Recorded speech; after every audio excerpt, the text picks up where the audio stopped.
بسم اللہ الرحمن الرحیم۔ السلام علیکم۔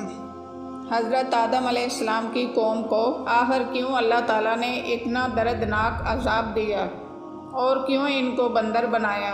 یہ قوم کون سا ایسا گناہ کرتی تھی کہ جس کی وجہ سے ان پر اتنا دردناک عذاب آیا؟ اور جب یہ لوگ بندر بنے تو یہ اپنے عزیز و اقارب کو دیکھ کر کیا کرنے لگے؟ اور آخر یہ لوگ بندر بننے کے بعد کتنی دیر زندہ رہے؟ اور کیا آج کے بندر انہی کی نسل سے ہیں؟ یعنی آج کے بندر انہی کی اولادیں ہیں؟ ان سب سوالات کے جوابات جاننے کے لیے ہماری ویڈیو کو آخر تک ضرور دیکھیے گا۔ یہ واقعہ یہاں سے شروع ہوتا ہے کہ حضرت داؤد اور ان کی قوم سمندر کے کنارے ایلا نامی بستی میں رہتے تھے۔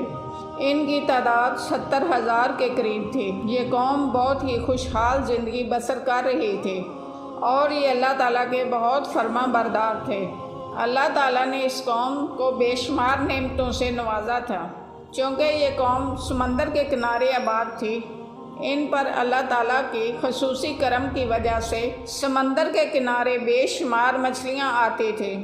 یہ ان مچھلیوں کو پکڑتے اور ان کا کاروبار کرتے تھے اور یہ لوگ بڑے مزے سے زندگی بسر کر رہے تھے۔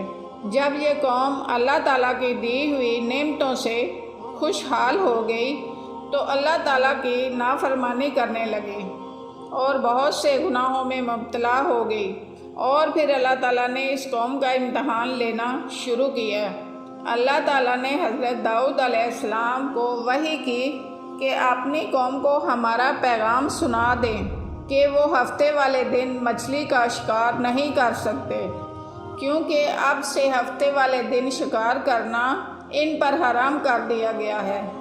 جب حضرت داؤد علیہ السلام نے اپنی قوم کو یہ بات بتائی تو وہ یہ بات سن کر بہت پریشان ہو گئے، کیونکہ ہفتے کا دن ہی وہ دن تھا جس دن اتنی مچھلیاں ہوتی تھی کہ آسانی سے ہاتھ کے ساتھ بھی پکڑی جا سکتی تھی، جبکہ اس کے مقابلے میں باقی دنوں میں مچھلیاں بہت ہی کم یعنی نہ ہونے کے برابر ہوتی تھی۔ اس قوم کا گزر بسر ان مچھلیوں کے شکار سے ہی ہوتا تھا۔ جب ان کو یہ بات پتہ چلی تو وہ سارے سر جوڑ کر بیٹھ گئے، یہ جانتے ہوئے بھی کہ یہ اللہ تعالیٰ کی طرف سے آزمائش ہے۔ یہ قوم بربادی کی طرف چل پڑی۔ ہوا یہ کہ شیطان، جو کہ ہمیشہ سے انسان کا کھلا دشمن رہا ہے، وہ ایک انسان کی شکل میں آیا اور لوگوں کو گمراہ کرنے لگا۔ اس نے انسانوں کے دماغوں میں یہ وسوسہ ڈالا کہ اللہ تعالیٰ نے تو ہفتے کے دن شکار پکڑنے کو منع فرمایا ہے، تو ہم ایسا کرتے ہیں کہ ہفتے کے دن جال لگا دیا کریں گے اور پھر اگلے دن یعنی اتوار کو باہر نکال لیا کریں گے۔ لہٰذا حضرت داؤد علیہ السلام کی کچھ قوم شیطان کی بتائی ہوئی راہ پر چل پڑی اور وہ ہفتے کے دن سمندر میں جال لگا دیتے، اور ان لوگوں نے کناروں کے ساتھ نالیاں بنا کر گڑھوں میں ڈال دی تھی تاکہ جب مچھلیاں آئیں تو پانی کے بہاؤ کے ساتھ ان نالیوں میں داخل ہو کر گڑھوں میں پھنس جائیں۔ اور ان لوگوں نے سمندر میں مچھلیاں پکڑنے والے کانٹے بھی لٹکا دیے تھے۔ ہوا ایسا کہ جب ہفتے والے دن مچھلیاں آتی تو ان گڑھوں اور کانٹوں میں پھنس جاتی۔ اس کے بعد وہ اتوار کے دن مچھلیوں کو نکال لیتے۔ ان بدبخت لوگوں کو شیطان کا یہ ہیلا بہت پسند آیا، لیکن ان لوگوں نے یہ نہ سوچا کہ جب یہ مچھلیاں گڑھوں میں آ کر قید ہو گئی تو یہ مچھلیوں کا شکار ہی ہو گیا۔ اس موقع پر اس قوم کے 3 گروہ بن گئے۔ کچھ لوگ وہ تھے جو اس طرح شکار کرنے کو غلط سمجھتے تھے، اور کچھ لوگ وہ تھے جو اس کام کو غلط جانتے تھے اور خاموشی اختیار کر لیتے، اور باقی وہ بدبخت لوگ تھے جو شیطان کے بتائے ہوئے راستے پر چل پڑے۔ وہ اپنی سرکشی میں اتنا آگے بڑھ گئے کہ نعوذ باللہ اللہ تعالیٰ کی سرعام نافرمانی کرنے لگے۔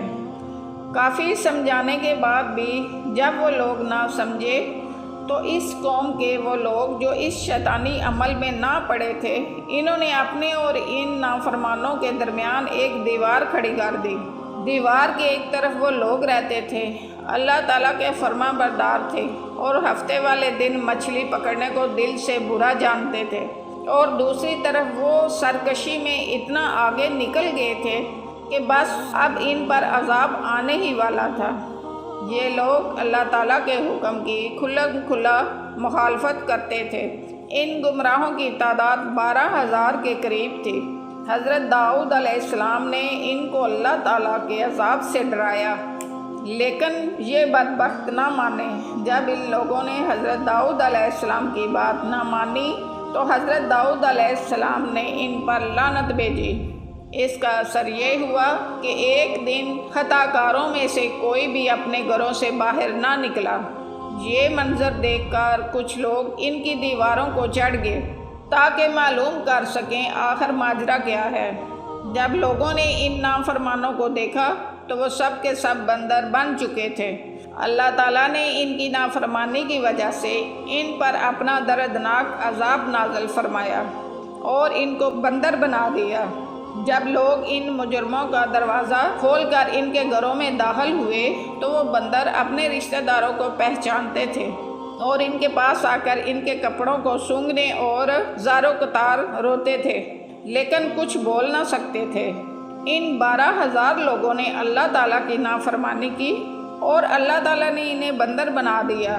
یہ لوگ 3 دن تک زندہ رہے۔ اس دوران یہ لوگ نہ کچھ کھا سکتے تھے اور نہ کچھ پی سکتے تھے اور یوں ہی بھوکے پیاسے سب کے سب ہلاک ہو گئے۔ اب ایک اہم سوال یہ اٹھتا ہے، کیا دنیا میں جتنے بھی بندر ہیں سب اسی قوم سے ہیں؟ اس کا جواب یہ ہے کہ حضرت عبداللہ بن مسعود رضی اللہ تعالیٰ عنہ کا فرمان ہے کہ بعض لوگوں نے اپنے زمانے کے بندر اور خنزیروں کے بارے میں حضرت محمد صلی اللہ علیہ وسلم سے دریافت کیا کہ کیا یہ وہی مسخ شدہ شکلوں والے یہودی ہیں؟ حضرت محمد صلی اللہ علیہ وآلہ وسلم نے ارشاد فرمایا کہ اللہ تعالیٰ نے جب کسی قوم میں مسخ شدہ صورت کا عذاب نازل کرتے ہیں تو اس کی نسل نہیں چلتی بلکہ چند روز میں ہلاک ہو کر ختم ہو جاتے ہیں۔ اس سے ہمیں یہ پتہ چلتا ہے کہ بندر اور خنزیر دنیا میں پہلے سے موجود ہیں۔ جزاک اللہ۔